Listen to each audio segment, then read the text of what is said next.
Y hoy nos encontramos con el periodista británico Quesada. Bienvenido a este espacio. Británico es subjefe de prensa del Departamento de Comunicación Británico.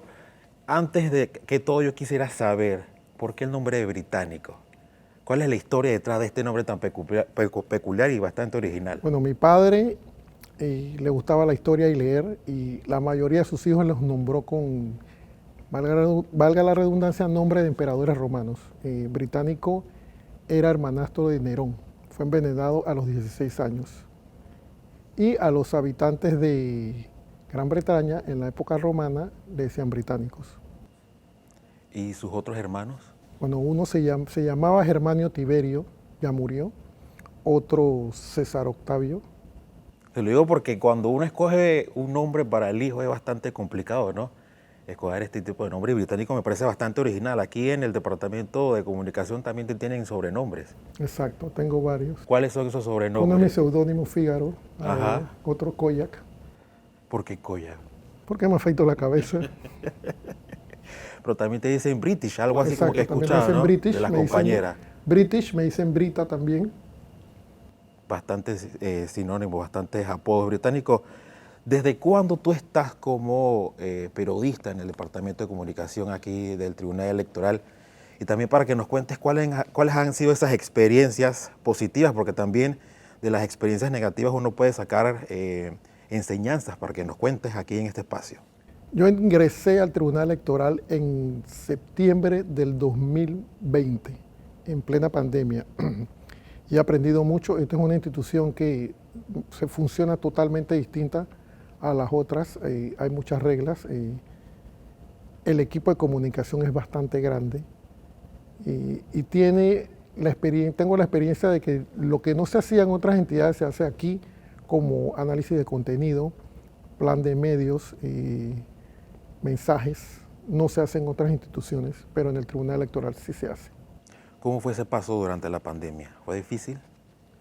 Bueno, bastante difícil, porque venía de un periodo de inactividad de 6 meses, que era editor en un diario, era editor de la sección de sucesos, y entre muertos, heridos y balas a una institución que proyecta su imagen es totalmente distinto, porque el anterior era para destruir, acá es para construir. Ajá. Que es uno de los roles que tiene que hacer el periodista, ¿no? Exacto. Esta carrera tan complicada y tan amada a la vez. Nosotros tenemos 2 guantes, uno con un arma y el otro con un guante de seda. Cuando estamos en medios de comunicación, generalmente es hacerle la vida imposible a los demás. Que en muchas ocasiones no lo entienden. No lo entienden, no lo exactamente. entienden. Mientras cuando estamos en relaciones públicas, en oficinas de prensa de comunicación, es totalmente distinto. Tenemos que velar por la imagen de la institución. Lo mismo que el abogado. Cuando es fiscal, hundir. Y cuando es litigante, emerger al cliente. Estás desde el 2020, pero ¿cuáles han sido esas experiencias que te han marcado, que recuerdas? Mi mayor experiencia fue la cobertura en las elecciones parciales de la comarca Nove Buglé, que se hicieron a pesar de que hubo cierre de calles. Nosotros salimos de aquí, el equipo salió a las 6 de la mañana de aquí del atrio, y llegamos al día siguiente a las 9 de la noche a Hualaca. Tuvimos que comer chucherías como sodas, galletas, no había restaurantes. ¿Cuántas horas estuvieron ahí? En la Interamericana más de 24 horas. Bastante tiempo. Pero no estamos ahí. La Interamericana se convirtió en un gigantesco centro de diversión, porque veía que la gente tiraba las colchas y se ponían a jugar dominó, a tomar. Incluso hubo un vehículo que vendía gaseosas, cervezas, cualquier tipo de bebida. Y fue difícil. Pero se logró entonces el cometido. Claro, se cumplió, porque logramos llegar a Soloy, cubrimos y se envió el material a los medios y se publicó. Cumplimos la misión. Son cosas que muchos desconocen, ¿no? ¿Cuál es la labor que uno tiene aquí como funcionario público y que en efecto es importante señalarlas, ¿no? Resaltarlas? Claro, el funcionario del Tribunal Electoral tiene muchas anécdotas. Hay que subir montañas, cruzar ríos, cruzar mares, y la mayoría de la gente no lo sabe. Es que solamente se piensa que el Tribunal Electoral organiza las elecciones generales, pero también hay otros servicios que se dan aquí. Claro, el Tribunal Electoral no es solo elecciones.